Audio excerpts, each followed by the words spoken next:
everybody. On this Talk Therapy Tuesday, I'm Tanya McLean-Nicholas, licensed marriage family therapist and owner of Renewed Hope Counseling. Here's a statistic for you. Did you know that men are 2 times more likely to die by suicide than women? And many of these high-income countries have more suicide rates among males. Why is that? Isn't money supposed to be that thing that makes you happy? No. Males everywhere are reluctant to talk about their mental health and are more likely to die by suicide than women.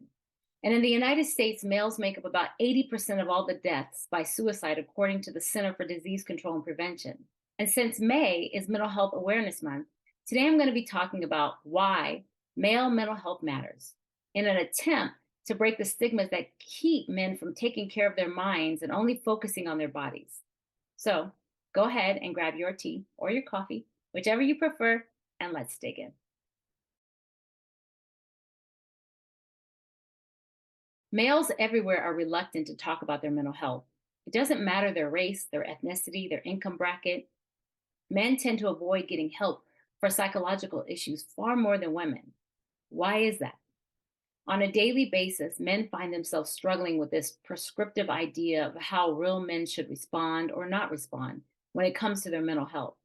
The idea that real men are strong men who keep going, they never give up, they can handle anything and take on multiple problems at once. And don't you dare complain because it's a sign of weakness. Don't ever show your feelings or emotions because that's being soft.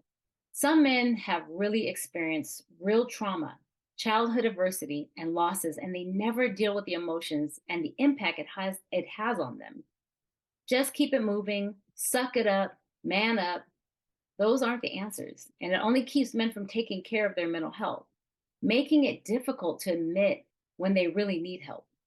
Men tend to suffer in silence, and the suffering bleeds over into their relationships with their loved ones, their wives, their partners, their children, their friends, their employers. Because men have internalized the societal stigma surrounding mental health, that real men don't cry, they don't deal with emotions because that's a woman thing. Dealing in emotions is a weakness. They're not only less likely to seek help, even admit that they need help, they're more likely to have a heightened risk for severe mental illness. And another key issue is related to men of diverse racial and ethnic backgrounds. They face additional challenges when it comes to seeking out mental health support. There's racial trauma, violence against various ethnic groups that can be seen in the media. It's created such a distrust, making it difficult to seek mental health care professionals without some sort of hesitation. Then you add up the cultural stigmas, the lack of resources, the distrust, and institutional, structural, and even individual racism and inequality that some men experience. These act as barriers to seeking care for mental health. Unresolved or unaddressed mental health issues can sometimes manifest itself differently in men than in women. In men, you're going to see more high levels of anger, aggression, irritability, high reactivity, or you may see physical manifestations like racing hearts or digestive issues, even skin issues or headaches. Men will seek out a medical doctor for a physical ailment far more often than an emotional one. So men, they may self-medicate with alcohol or substances in order to cope, which is only going to put them at further risk for health issues in the future. This is why educating men on making their mental health a priority, just as they do their physical health, is of high importance. Making sure to change this cultural narrative that defines what strong masculine men look like, act like, or even talk like. Changing that narrative to one that embraces vulnerability, self-awareness, and encourages emotional expression. The absence of these 3 only leads to a risk of higher anxiety and depression and difficulty managing any stress level. So men, making mental health a priority is allowing vulnerability. It's not weakness. Instead of pushing or shutting down your emotions, running at the very glimpse of sadness or grief, open up about your emotions, feel them, acknowledge them, accept them, and even express them.